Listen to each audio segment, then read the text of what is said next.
The most common fantasy characters that people tend to think of are the wizard, the warrior, and the thief. Each of these character types are unique in how they approach different situations, and are what Dungeons & Dragons calls classes. You should begin to consider what kind of fantasy character you want to play as, whether that's someone who swings a sword, casts spells, or slinks around in the shadows. In this episode, we'll quickly be going over all the classes, how to read the class entries, and we can begin assigning our ability scores.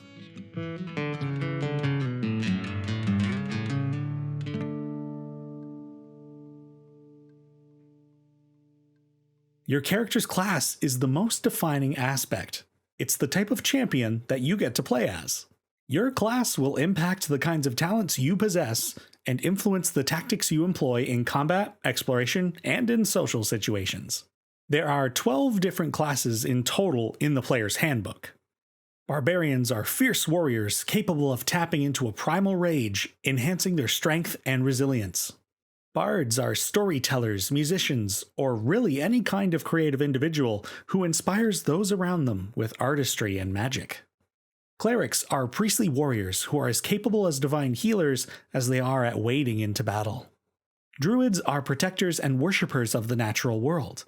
They possess the ability to morph into animal forms and cast spells through the divinity of nature.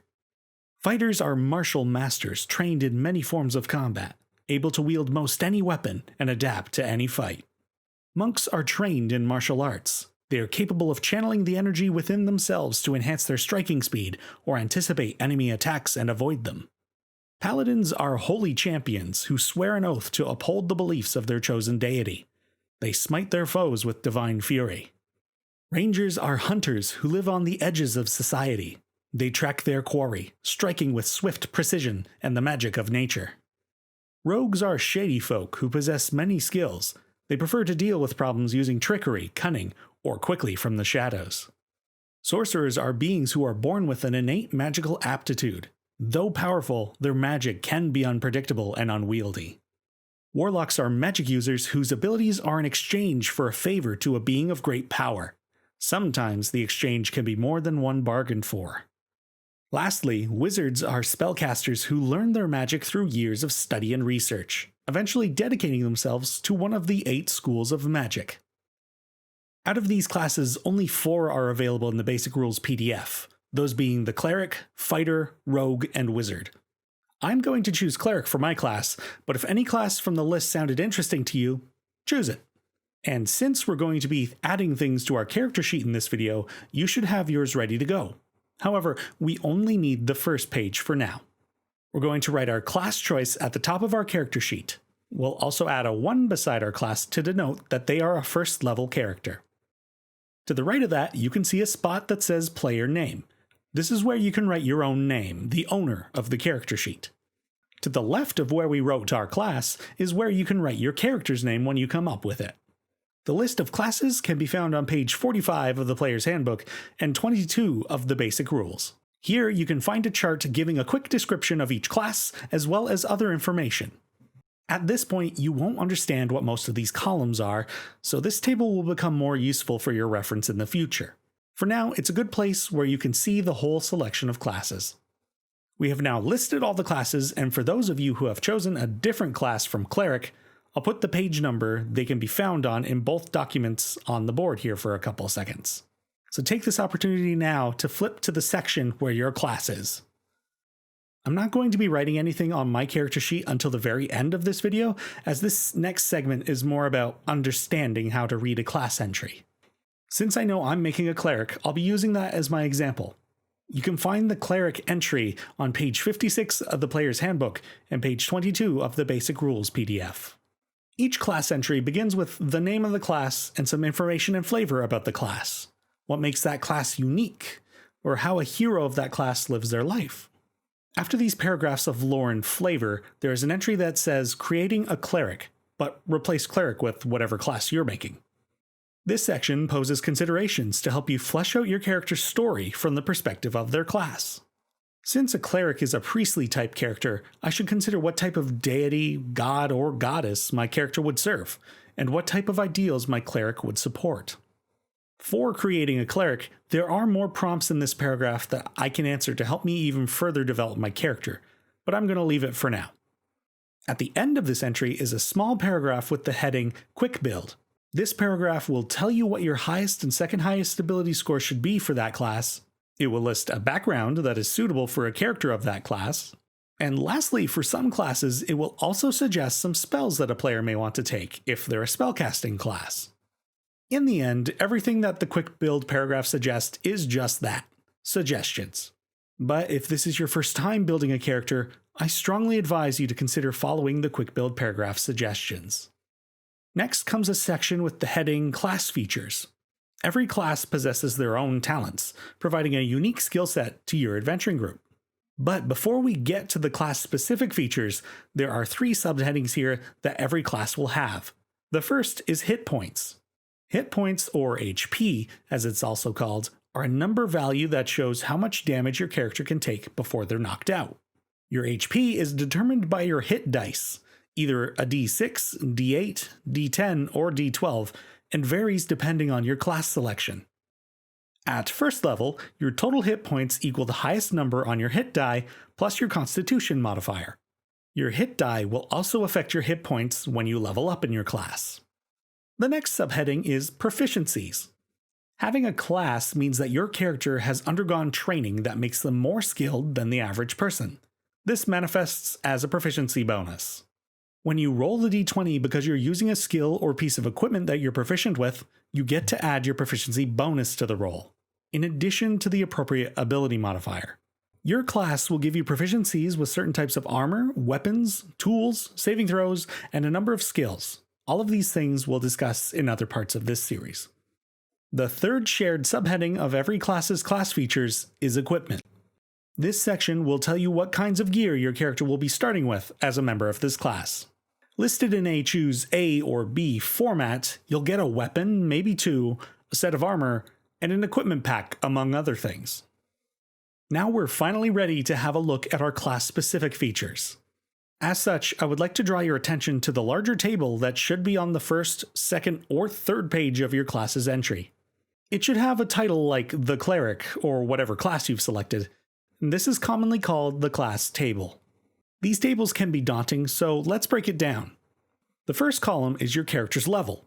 Looking at first level, everything to the right of that in that row is what your character will have access to at level 1. The next column is your proficiency bonus, which we were just talking about. We can see that it's a +2 bonus at first level, and moving down the column we can see that it increases at 5th, 9th, 13th, and 17th level to a maximum of +6. Now the next column is features. If that's not true for your class, skip over columns to the right until you find the features column in the table. This column lists only the class-specific features, so it won't list hit points, proficiencies, or equipment. In the case of our cleric, the features that we'll be gaining at first level are spellcasting and divine domain. Well, that's great, but the table doesn't tell us how they work. That information won't be found on the class table. We'll need to go back to the class features entry where we just finished off with equipment. The very next paragraph entry should be the details about those features in the class table. So I can read info about my cleric spellcasting and the feature called divine domain. Be sure to read the information for the details of your class-specific features, but for now, let's get back to the class table. If you've chosen a class with the spellcasting feature, which actually includes many classes including cleric, the right side of the class table is purely for magic and spellcasting, with words like spell slots and a chart of numbers below that. Spellcasting is going to be a video all on its own near the end of the series, so we'll return to this section of the class table then. Now, with all that information out there about the classes, what we can expect in their entries, class table, and class features, we are officially ready to start adding info to our character sheet. Let's start by putting those ability scores we rolled in the last episode into the different abilities. Here are the numbers I rolled. I'm going to be following the recommendations given to me by the quick build paragraph, so I'm going to put my highest score into wisdom, which is my 15. Having a high wisdom will make my cleric's magic more powerful. Next, quick build recommends I either take strength or constitution as my secondary ability score. This depends on whether I want to focus on hitting hard with a weapon or to have more hit points. I think I'll invest in Constitution for the hit points, so I'll put one of my two 14s there. Every other ability score I can put wherever I'd like. I'm going to make Dexterity my worst score, so I'll put the 7 in there. My cleric won't be very sneaky or good at dodging things, but that's okay. I can interpret this as they're a little bit clumsy. I'm going to put my second 14 into Charisma, because if they can't be sneaky, they should be able to talk their way out of situations.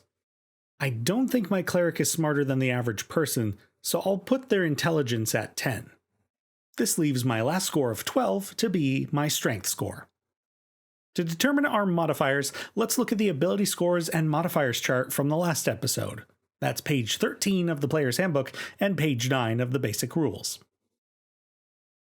I'm not going to worry about any backgrounds or spells that the quick build entry recommends until I explain them in this series. Next comes the class features: hit points, proficiencies, and equipment. Looking at hit points, it tells me that my hit dice is 1d8 per cleric level.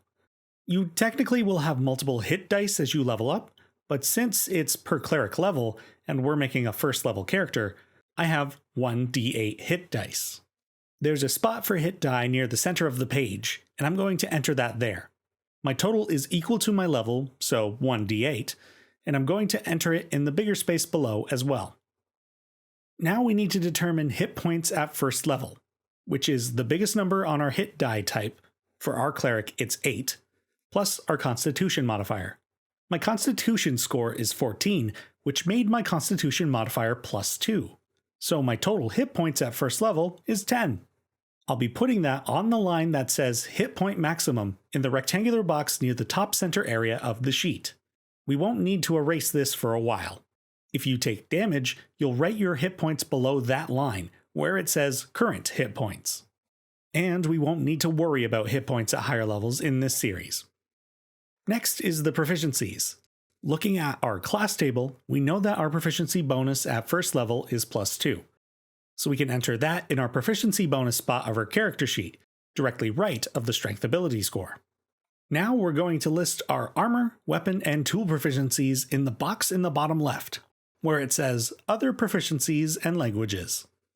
So for the cleric, I'll be writing light armor, medium armor, and shields, simple weapons, and we don't receive any tool proficiencies, so I have nothing to write for tools. Next is saving throw proficiencies. We can find these on our character sheet in the box directly below where we put in our proficiency bonus. In the saving throw box, we can see each of the ability scores are listed here. Your class will give you proficiency with 2 of these. In the case of our cleric, we're proficient with wisdom and charisma. Notice the small circles and lines to the left of the listed abilities. I will fill in the circles for the saving throw abilities that I have proficiency in, that being wisdom and charisma. On the line, we will put the ability modifier associated with each of those abilities, so reference the ability modifiers you've entered for each score. However, the saving throws that you have proficiency in increase the number by +2, because you add the proficiency bonus. My wisdom and charisma saving throws are no longer +2, rather they become +4. Skills work in a similar fashion, however I won't be describing what the skills do in this series.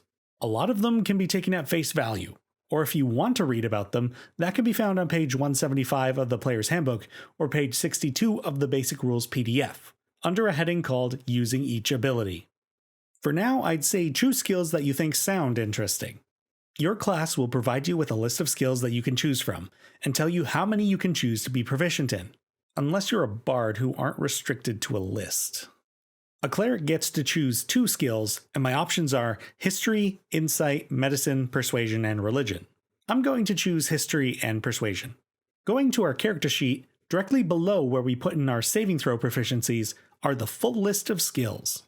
Just as we did with the saving throws, we're going to find the skills we've chosen to be proficient in and fill in the circle to the left of the skill. However, we're going to wait to plug in the bonuses as there are still more opportunities to gain skill proficiencies later in the series. We're also going to wait in selecting our equipment until we learn what equipment does. So next is our class-specific features. We can enter this information in the bottom right section of our character sheet labeled Features and Traits. For how many features you'll be collecting through the course of this game, it might be useful to just write the name and the page number where you can find its details. regardless of whether you're using the player's handbook or the basic rules. In the case of our cleric, here I will enter spellcasting page 58 and divine domain page 58. Both of those are specific to the player's handbook. So I know if I need to read the details about those features, I can open my book and I'll know where to find them. And that is just about everything we're going to write on our character sheet right now. You might assume that if you play a class one time, you've experienced all that class has to offer. Thankfully, that's not entirely true. Every class branches into subclasses. A class makes characters play differently from characters of other classes. I've used the comparison of Wizard and Fighter before in this series. They're very different. But a subclass will help a character feel a little different from another character within the same class, like a Wizard of Illusion compared to a Wizard of Conjuration. Most classes get the chance to choose their subclass at 3rd level, but some even get to choose this at 2nd or even 1st level and usually have a selection of options. Though unfortunately for those who are following with the basic rules PDF, each of your classes will only have one subclass option. Oddly, every class has a different name for this subclass branching. The reason I'm bringing this up now is that the cleric's opportunity to branch is named Divine Domain, which is one of the features our cleric got at 1st level. As one of the few classes that gets to branch at 1st level, our cleric will need to decide on their Divine Domain. This section is of course more relevant to players who are making a cleric, but will give you a sense of how subclasses work. So our choice of Divine Domain is essentially the type of deity we want to serve, and the choices are Knowledge, Life, Light, Nature, Tempest, Trickery, or War. I'm going to choose the Trickery domain. If you're following from the basic rules PDF, the only option they have provided is the Life domain. I'm going to add my subclass in parentheses next to my class written on my character sheet. The details of the Divine Domain feature tell me that each domain is detailed later in the class entry, and that my choice will give me extra spells and another feature.